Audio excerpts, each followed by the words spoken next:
Hi dears, welcome back. അപ്പോൾ ഇന്ന് ഞാൻ വന്നിട്ടുള്ളത് നമ്മുടെ ട്രഡീഷണൽ ആയിട്ടുള്ള ഒരു സ്നാക്കായ അണ്ടിപ്പുട്ടിൻ്റെ റെസിപ്പി ആയിട്ടാണ് കേട്ടോ. അപ്പോൾ നല്ല ഹെൽത്തി ആയിട്ടുള്ള ഒരു സ്നാക്കും കൂടിയാണിത്. അപ്പോൾ നമുക്കിത് എങ്ങനെയാണ് തയ്യാറാക്കുക എന്നുള്ളത് നോക്കാം. വീഡിയോയിലേക്ക് പോകുന്നതിന് മുമ്പ് നിങ്ങൾ ആദ്യമായിട്ടാണ് ഈ ചാനൽ കാണുന്നതെന്നുണ്ടെങ്കിൽ സബ്സ്ക്രൈബ് ചെയ്തിട്ടില്ലാത്തവരാണെങ്കിൽ ഒന്ന് സബ്സ്ക്രൈബും കൂടി ചെയ്യണേ. അപ്പോൾ പണ്ടൊക്കെ നമ്മൾ അണ്ടിപ്പുട്ട് ഉണ്ടാക്കിയിരുന്നത് ഇതുപോലെയുള്ള കശുവണ്ടി ചുട്ടെടുത്തിട്ട് അതിൻ്റെ ഉള്ളിലുള്ള പരിപ്പ് എടുത്തിട്ടാണ് കേട്ടോ അണ്ടിപ്പുട്ട് ഉണ്ടാക്കിയിരുന്നത്. അപ്പോൾ ആ ഒരു ട്രഡീഷണൽ ആയിട്ടുള്ള മെത്തേഡിൽ തന്നെ ചെയ്യാമെന്നാണ് ഞാൻ വിചാരിക്കുന്നത്. അപ്പോൾ ആദ്യം നമുക്ക് ഈ ഒരു അണ്ടി ചുട്ടെടുക്കണം. അപ്പോൾ അതിന് വേണ്ടിയിട്ട് നമുക്ക് തീ റെഡിയാക്കി എടുക്കാം കേട്ടോ. അപ്പോൾ ഞാൻ പെട്ടെന്ന് തീ പിടിക്കാൻ വേണ്ടിയിട്ട് ഇവിടെ കുറച്ച് വൈക്കോൽ ഉണ്ടായിരുന്നു. വൈക്കോൽ നമുക്കൊരു പാഴ്സൽ വന്നതിൽ പൊതിഞ്ഞിട്ടുണ്ടായിരുന്ന വൈക്കോലായിരുന്നു കേട്ടോ. അപ്പോൾ അത് ഇട്ട് കൊടുത്തിട്ടുണ്ട് പെട്ടെന്ന് തീ പിടിക്കാൻ വേണ്ടിയിട്ട്. ഇനി ഒന്ന് തീ കത്തിക്കട്ടെ. അത്യാവശ്യം നമ്മൾ അണ്ടിയിൽ തീ കത്തി പിടിക്കണം കേട്ടോ. അണ്ടി ഇതിലേക്ക് വെച്ചിട്ട് അണ്ടിയിൽ തീ കത്തി പിടിക്കണം. അപ്പോഴേ ഉള്ളൂ അണ്ടീൻ്റെ ഉള്ളൊക്കെ വെന്ത് കിട്ടുക. ഇനി നമുക്കിതിലേക്ക് അണ്ടി ഇട്ട് കൊടുക്കാം. അപ്പോൾ ഏറ്റവും നല്ലത് അണ്ടി ചുടാൻ ചമ്മലയാണ് കേട്ടോ. അതായത് നമ്മൾ ഉണങ്ങിയ ഇല ഉണ്ടാവില്ലേ, അത് വെച്ചിട്ടാണ് അണ്ടി ചുടാറുള്ളത്. അപ്പോൾ മഴ പെയ്ത് ചമ്മലൊക്കെ നനഞ്ഞത് കാരണം ഇലകളൊക്കെ ഉണ്ട് ഇവിടെ, പക്ഷേ അതൊക്കെ നനഞ്ഞ് കിടക്കായതുകൊണ്ട് അതൊന്നും കത്തി പിടിക്കില്ല. അപ്പോൾ ഞങ്ങൾ വൈക്കോല് അതുപോലെ ഓലക്കൊടി ഒക്കെ വെച്ചിട്ടാണ് കേട്ടോ അണ്ടി ചുട്ടെടുക്കുന്നത്. അണ്ടിമേൽ നന്നായിട്ടൊന്ന് തീ കത്തി പിടിച്ചാൽ മതി. ആ കത്തി പിടിച്ച് അണ്ടിയിൽ എണ്ണ ഉണ്ടായതുകൊണ്ട് നന്നായിട്ട് അത് കത്തി വരും. ആ കത്തി ഒന്ന് കുറച്ച് നേരം ഒന്ന് കത്തി കഴിഞ്ഞാൽ നമുക്ക് തീ കെടുത്താം. അപ്പോൾ അതാ അണ്ടിക്ക് കത്തിയിട്ട് കണ്ടോ ഇങ്ങനെ പുറത്തേക്ക് വരുന്നുണ്ട്, പുറത്തേക്ക് തെറിച്ച് വരികയാണ് കേട്ടോ. അപ്പോൾ അണ്ടികൾ ഒന്നിച്ച് ഇതിലേക്ക് ഇട്ട് കൊടുത്തത് കാരണം ചിലത് ആയി വന്നിട്ടുണ്ട്, ചിലത് റെഡി ആയിട്ടില്ല. റെഡി ആയതൊക്കെ കുറച്ച് പെറുക്കി മാറ്റി വെച്ചിട്ട് പിന്നെ റെഡി ആവാത്തത് വീണ്ടും ഇതിലേക്ക് ഇട്ടിട്ട് പിന്നെ കുറച്ച് ഓലക്കൊടിയും കൂടെ വെച്ച് കൊടുത്തിട്ട് കത്തിക്കുക കേട്ടോ. അപ്പോൾ അതാ ഇത്രയും റെഡി ആയത് ഇവിടെ മാറ്റി വെച്ചിട്ടുണ്ട്. ബാക്കിയുള്ളതും കൂടെ ഇനി റെഡിയാക്കി എടുക്കണം. അപ്പോൾ അതിന് വേണ്ടിയിട്ട് കുറച്ചും കൂടെ കത്തിക്കുകയാണ് കേട്ടോ. ചകിരിപ്പൊളിയും വെച്ച് കൊടുത്തിട്ടുണ്ട്, ഓലക്കൊടിയും ഒക്കെ വെച്ച് കൊടുത്ത് ഒന്നും കൂടെ കത്തിച്ചെടുക്കുകയാണ്. അപ്പോൾ അതാ ഇത്രയും അണ്ടി ഇവിടെ ചുട്ടെടുത്തിട്ടുണ്ട്. ഇനി നമുക്കിതൊന്ന് നന്നായിട്ട് ചൂടാറി വന്നതിന് ശേഷം വേണം പൊട്ടിച്ചെടുക്കാൻ. ഇനി നമുക്ക് അരി വറുത്തെടുക്കണം. അപ്പോൾ അതിന് വേണ്ടിയിട്ട് ഞാനിവിടെ ഒരു 1.25 കപ്പ്, ഒരു കപ്പും പിന്നെ കുറച്ചും കൂടെ ഉള്ളൂ കേട്ടോ അരി എടുത്തിട്ടുണ്ട്. ഇത് നന്നായിട്ട് കഴുകി വെള്ളമൊക്കെ ഒന്ന് വാർന്ന് പോയി ഒരു കിച്ചൺ ടവലിലിട്ടിട്ട് വെള്ളമൊക്കെ നന്നായിട്ട് കളഞ്ഞതാണ്. ഇനി നമുക്കിതൊന്ന് വറുത്തെടുക്കാം.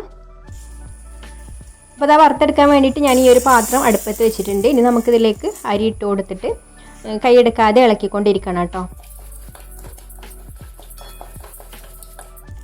അപ്പോൾ അരി നന്നായിട്ട് ചൂടായി വരുമ്പോൾ ഇതാ ഇതുപോലെ ഒന്ന് പൊട്ടി തുടങ്ങും കേട്ടോ.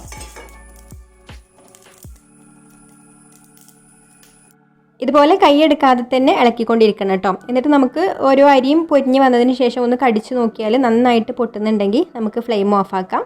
എന്നിട്ട് നമുക്കിതൊന്ന് ചൂടാറാനായിട്ട് മറ്റൊരു പാത്രത്തിലേക്ക് മാറ്റാം. ഈ ഒരു പാത്രത്തിൽ തന്നെ വെക്കരുത് കേട്ടോ, അപ്പോൾ പെട്ടെന്ന് കരിഞ്ഞു പോവും. കാരണം പാത്രത്തിൻ്റെ ചൂടുകൊണ്ട് പിന്നെ അത് കരിഞ്ഞു പോവും. പിന്നെ നമുക്കിതിലേക്ക് തേങ്ങ വേണം കേട്ടോ. അപ്പോൾ ഞാനിതാ ഇതുപോലെയുള്ള വെള്ളം വറ്റിയിട്ടുള്ള തേങ്ങയാണ് കേട്ടോ എടുത്തിട്ടുള്ളത്. അതിന് കാരണം എന്താണെന്ന് വെച്ചാൽ നമ്മൾ പണ്ട് മുതലൊക്കെ ഒരുപാട് കാലത്തേക്കൊക്കെ ഇത് ഉണ്ടാക്കി വെക്കും. അപ്പോൾ പച്ച തേങ്ങ ഒക്കെ എടുക്കുകയാണെങ്കിൽ, വെള്ളമുള്ള തേങ്ങ ഒക്കെ എടുക്കുകയാണെന്നുണ്ടെങ്കിൽ പെട്ടെന്ന് അത് നാശമായി പോകും. അപ്പോൾ ഇങ്ങനെ നമ്മൾ വെള്ളമില്ലാത്ത കൊട്ടത്തേങ്ങ എടുക്കുകയാണെന്നുണ്ടെങ്കിൽ നമുക്ക് കേട് വരാതെ കുറേ നാൾ സൂക്ഷിക്കാൻ പറ്റും ഈ ഒരു സംഭവം. തേങ്ങക്കൊന്നും അങ്ങനെ പ്രത്യേകിച്ച് കണക്കൊന്നുമില്ല കേട്ടോ, ഓരോരുത്തർക്കും ഇഷ്ടമുള്ളത്ര എടുക്കാം. അപ്പോൾ നമുക്കിതെല്ലാം ഇതുപോലെ ചെറുതായിട്ടൊന്ന് മുറിച്ചതിന് ശേഷം മിക്സിയുടെ ജാറിലിട്ടിട്ട് ഒന്ന് പൊടിച്ചെടുക്കണം.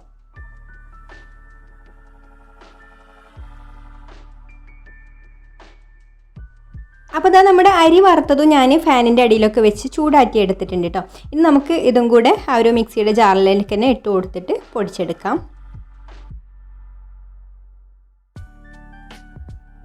പിന്നെ നമ്മുടെ ചുട്ട് വെച്ചിട്ടുള്ള അണ്ടി ഒന്ന് ഇതാ ഇതുപോലെ പൊട്ടിച്ച് നോക്കാം. അപ്പോൾ ഇതാ കുറേശ്ശേ ഉള്ളൂ കേട്ടോ കിട്ടുന്ന, ചില ഭാഗങ്ങളൊക്കെ കരിഞ്ഞു പോയിട്ടുണ്ട്. അപ്പോൾ നമുക്കിത് അത്ര വശമില്ലാത്ത പണിയായതുകൊണ്ട് തന്നെ എത്ര സമയമാണ് അണ്ടി കത്തിക്കേണ്ടതെന്നൊന്നും ശരിക്കും അറിയില്ല കേട്ടോ. അതുകൊണ്ട് തന്നെ ചിലതൊക്കെ നന്നായിട്ട് കരിക്കട്ട ആയിട്ടുണ്ട്, ചിലത് നന്നായിട്ട് കിട്ടിയിട്ടുണ്ട് കേട്ടോ. അപ്പോൾ ഇത്ര അണ്ടിപ്പരിപ്പുള്ളൂ കേട്ടോ നമുക്ക് നന്നായിട്ട് കിട്ടിയിട്ട്. പിന്നെ കുറച്ചൊക്കെ മക്കൾ കഴിച്ചും ചെയ്തു. പിന്നെ ഈ ഒരു ചുട്ട അണ്ടിപ്പരിപ്പ് തിന്നാൻ പ്രത്യേക ഒരു ടേസ്റ്റ് ആണല്ലോ. അപ്പോൾ നമ്മൾ തന്നെ അറിയാതെ എടുത്തിട്ട് കഴിച്ചു പോവും. പിന്നെ നമ്മൾ പൊടിച്ച് വെച്ച അരിയിലേക്കും തേങ്ങയിലേക്കും കൂടി പാകത്തിന് ശർക്കരയും കൂടി ഇട്ട് കൊടുത്തിട്ടുണ്ട് കേട്ടോ.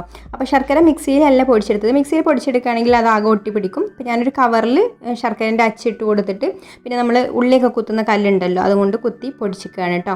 അപ്പോൾ നമ്മൾ ആ ഒരു ചുട്ട അണ്ടിപ്പരിപ്പ് പിന്നെ മക്കൾ തന്നെ കഴിക്കാനായിട്ട് എടുത്തു. അപ്പോൾ ഞാൻ പിന്നെ കടയിൽ നിന്ന് വാങ്ങിച്ചിട്ടുള്ള അണ്ടിപ്പരിപ്പാണ് കേട്ടോ ഇപ്പോൾ ഇതിലേക്ക് പൊടിച്ചെടുക്കുന്നത്. ശരിക്കും നമ്മൾ ചുട്ട അണ്ടിപ്പരിപ്പിൻ്റെ ടേസ്റ്റ് വേറെ തന്നെയാണ് കേട്ടോ ഇതിൽ ചേർക്കുമ്പോൾ. ഇപ്പോൾ നമ്മളത് ഇല്ലാത്തതുകൊണ്ട് ഈ ഒരു അണ്ടിപ്പരിപ്പ് പൊടിച്ചിട്ട് ഇതിലേക്ക് ചേർക്കാമെന്ന് മാത്രം. അപ്പോൾ നല്ല ഫൈനായിട്ട് പൊടിയുണ്ട് കേട്ടോ. ചെറുതായിട്ട് കഷ്ണങ്ങളൊക്കെ വേണം കടിക്കാൻ വേണ്ടിയിട്ട്. ഇനി നമുക്ക് കൈകൊണ്ട് തന്നെ ഇതുപോലെ നന്നായിട്ടൊന്ന് കുഴച്ചെടുക്കണം. ശർക്കരയും തേങ്ങയും അതുപോലെ അരിപ്പൊടിയും ഒക്കെ എല്ലാം നന്നായിട്ട് മിക്സായി വരുന്ന വിധത്തിൽ ഇതുപോലെ കുഴച്ചെടുക്കാം. അപ്പോൾ നമ്മൾ കുഴച്ചെടുത്തിട്ട് ആ ശർക്കരയിൽ നിന്നൊക്കെ നനവൊക്കെ ഇറങ്ങി വരണം കേട്ടോ. അല്ലാതെ നമ്മൾ ഇത് ഉരുട്ടിയെടുക്കാൻ വേറെ വെള്ളമോ വേറെ ഒന്നും ഇതിൽ ചേർക്കുന്നില്ല. അപ്പോൾ ഈ ശർക്കരൻ്റെ നനവിൽ തന്നെയാണ് ഇത് ഉരുട്ടിയെടുക്കുന്നത്. അപ്പോൾ ഞാനിവിടെ ഇത് നന്നായിട്ട് കുഴച്ചെടുത്തിട്ടുണ്ട്. അപ്പോൾ ഇത് പൊടി കണ്ടാൽ നമുക്കിത് ഉരുട്ടിയെടുക്കാൻ പറ്റില്ല എന്നൊക്കെ വിചാരിക്കും. പക്ഷേ ഇത് ഇങ്ങനെ നന്നായിട്ടൊന്ന് പ്രസ് ചെയ്ത് കൊടുത്താൽ തന്നെ നന്നായിട്ട് ഉരുട്ടി എടുക്കാൻ പറ്റും കേട്ടോ. ആ ഒരു സ്റ്റേജിലെത്തിയിട്ടുണ്ട് ഇത് കുഴച്ചെടുത്തിട്ട്. കയ്യിൽ വെച്ച് ഇതുപോലെ നന്നായിട്ട് പ്രസ് ചെയ്തിട്ട് ഉരുട്ടിയെടുക്കണം കേട്ടോ. അപ്പോൾ ഇനി നമുക്കിതുപോലെ തന്നെ ബാക്കിയുള്ളതും കൂടി ഉരുട്ടിയെടുക്കാം. അപ്പോൾ നിങ്ങൾക്ക് ഒരു റെസിപ്പി ഇഷ്ടമായിട്ടുണ്ടെങ്കിൽ ഒന്ന് ലൈക്ക് ചെയ്യാനും ഷെയർ ചെയ്യാനും നിങ്ങളുടെ അഭിപ്രായങ്ങൾ കമൻറ്റ് ചെയ്യാനും മറക്കരുത് കേട്ടോ. അതുപോലെ ഈ ചാനൽ സബ്സ്ക്രൈബ് ചെയ്യാതെ കാണുന്നവരാണെങ്കിൽ ഒന്ന് സബ്സ്ക്രൈബും കൂടെ ചെയ്യണേ. അപ്പോൾ ഇത്രയുള്ള നമ്മുടെ ഹെൽത്തി ആയിട്ടുള്ള സ്നാക്കായ അണ്ടിപ്പുട്ട് ഇവിടെ റെഡി ആയിട്ടുണ്ട്. അപ്പോൾ ഇനി മറ്റൊരു നല്ല റെസിപ്പിയുമായിട്ട് അടുത്ത വീഡിയോയിൽ കാണാം. താങ്ക്